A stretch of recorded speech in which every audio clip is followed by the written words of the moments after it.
Pembangunan infrastruktur di masa Jokowi. Ketika keadaan infrastruktur pada suatu negara lemah, maka itu berarti perekonomian di negara tersebut berjalan secara tidak efisien, bisa dikatakan seperti itu. Besarnya biaya-biaya yang terbilang sangat tinggi bisa berujung pada perusahaan dan bisnis yang kekurangan daya saing dikarenakan biaya tersebut. Dengan munculnya ketidakadilan sosial misalnya, juga bisa menjadi salah satunya. Pastinya sulit bagi sebagian penduduk untuk berkunjung ke fasilitas kesehatan, ataupun susahnya anak-anak pergi ke sekolah karena perjalanannya terlalu susah dan terbilang cukup mahal.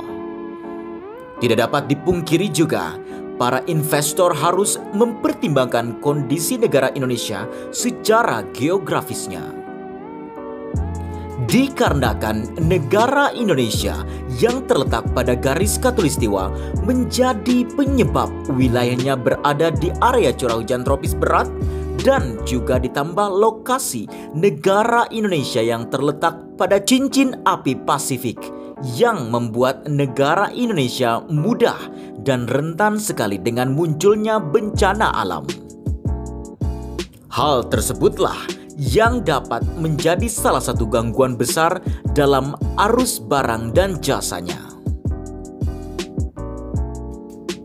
Untuk mengatasi masalah itu, Presiden Jokowi tidak tinggal diam. Ia terus mengebut pembangunan infrastruktur. Para menteri di kabinet kerjanya pun selalu menekankan pentingnya infrastruktur untuk mendukung pertumbuhan ekonomi dan pemerataan kesejahteraan sosial. Di tahun 2019, anggaran belanja infrastruktur mencapai 420 triliun rupiah. Angka ini meningkat sebesar 157% dari tahun 2014 yang hanya 163 triliun rupiah. Membangun infrastruktur di seluruh penjuru negeri tidaklah mudah. Namun, melalui kerja keras dan tekad yang bulat, pemerintah berhasil melakukan berbagai macam pembangunan infrastruktur bagi rakyatnya. Pemerintah telah merampungkan 30 proyek strategis nasional pada 2016 dan 2017. Total nilai proyek yang rampung tersebut mencapai 94,8 triliun rupiah. Berikut daftar 20 proyek strategis nasional yang selesai pada 2016.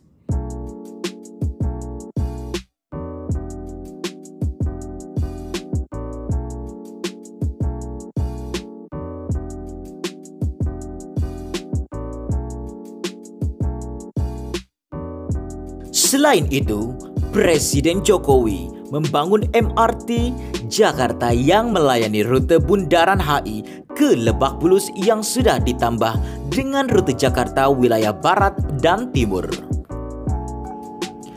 Tidak sampai di situ, pembangunan sirkuit Mandalika terus digalakkan.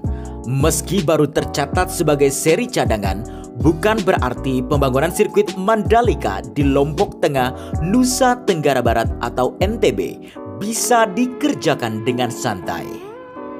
Bahkan perkembangan pembangunan sirkuit Mandalika selalu diupdate oleh Indonesia Tourism Development Corporation atau ITDC melalui media sosial Instagram @itdc_id. Hingga saat ini, proses groundwork atau pekerjaan tanah menunjukkan progres yang positif. Ditambah lagi dengan pembangunan pelabuhan baru di Ambon, pemerintah dalam waktu dekat akan segera membebaskan tanah di wilayah tersebut untuk membangun sejumlah infrastruktur dasar. Proyek ini akan menggunakan skema kerjasama pemerintah dengan Badan Usaha atau KPBU. Proyek ini diharapkan selesai dalam 2 tahun pengerjaan, tepatnya pada 2023 mendatang. Proyek ini pun akan mendapatkan dukungan pendanaan dari PT Sarana Multi Infrastruktur Persero.